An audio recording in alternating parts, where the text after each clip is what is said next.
আজকে আমি পটল বড়ি আর ডিম দিয়ে হালকা পাতলা একটা ঝোল তৈরি করেছি, তবে একটু অন্যরকমভাবে।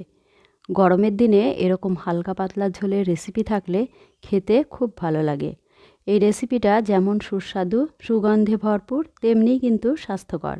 রেসিপিটা বানানোর জন্য এখানে নিয়েছি পটল। পটলের খোসাটা ছাড়িয়ে এরকম 4 পিস করে কেটে নিয়েছি। আর ছোট ছোট পটলগুলো এভাবে 2 পিস করে নিয়েছি। চলুন তাহলে রেসিপিটা শুরু করি। প্রথমেই কড়াইতে সরষের তেল দিয়ে দিলাম। এখন তেলটা গরম হয়ে গেলে বড়িগুলো ভেজে নেব। দেখেই বুঝতে পারছেন এগুলো বিউলির ডালের বড়ি।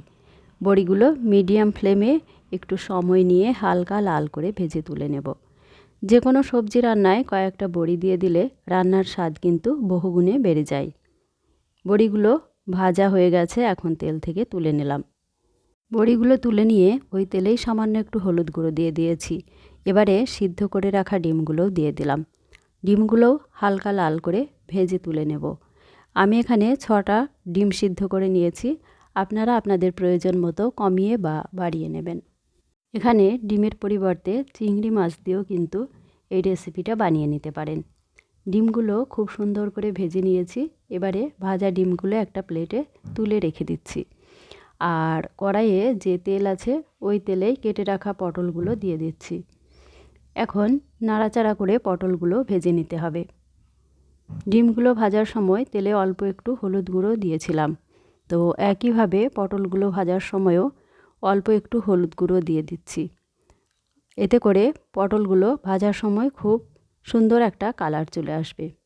আর ওই যে হাফ চামচ লবণও দিয়ে দিয়েছি। এতে করে খুব তাড়াতাড়ি পটলগুলো সফট হয়ে যাবে।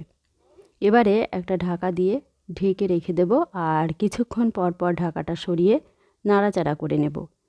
এতে করে পটলটা খুব তাড়াতাড়ি সিদ্ধ হয়ে যাবে আর ভাজা ভাজাও হয়ে যাবে।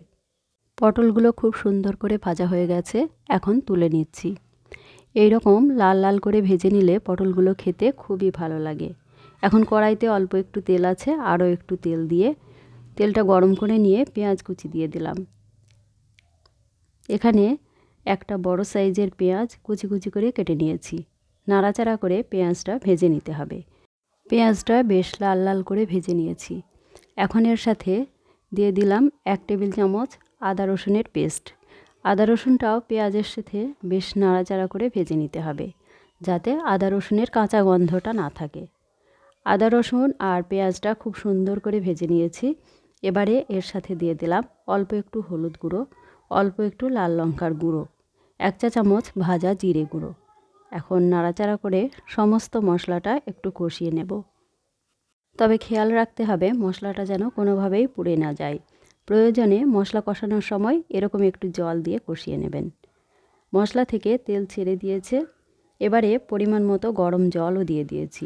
যেহেতু গরম জল দিয়েছি তাই সাথে সাথে ফুটতে শুরু করেছে। ভেজে রাখা বড়ি আর পটলগুলো দিয়ে দিয়েছি, আর একটা ঢাকা দিয়ে মিডিয়াম ফ্লেমে একটু সিদ্ধ করে নিতে হবে। এবারে মিনিট 5 রান্না করার পর ডিমগুলোও দিয়ে দিলাম, আর নাড়াচাড়া করে আরও একটু রান্না করে নিলাম। পটলগুলো ভাজার সময় লবণ দিয়েছি, এখন আরও একটু লবণ দিয়ে দিলাম। এবারে একটা স্পেশাল ভাজা মশলা 1 চা চামচ দিয়ে দিচ্ছি। গোটা জিরে, গোটা ধনে, গোটা এলাচ, গোলমরিচ আর দারুচিনি শুকনো খোলায় ভেজে গুঁড়ো করে নিয়েছি, ওখান থেকে 1 চামচ দিয়ে দিলাম। এই ভাজা মশলাটা দেওয়ার জন্য কিন্তু রান্নার স্বাদ বহুগুণে বেড়ে যায়। এরপর কয়েকটি চেরা কাঁচা লঙ্কাও ছড়িয়ে দিয়েছি।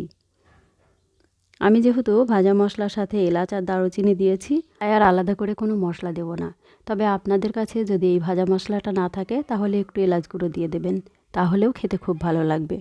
আশা করি আমার আজকের রেসিপি আপনাদের ভালো লেগেছে। ভালো লাগলে প্লিজ লাইক, কমেন্ট ও শেয়ার করুন, আর আমার এই ছোট্ট চ্যানেলটা সাবস্ক্রাইব করুন। সবাইকে অসংখ্য ধন্যবাদ।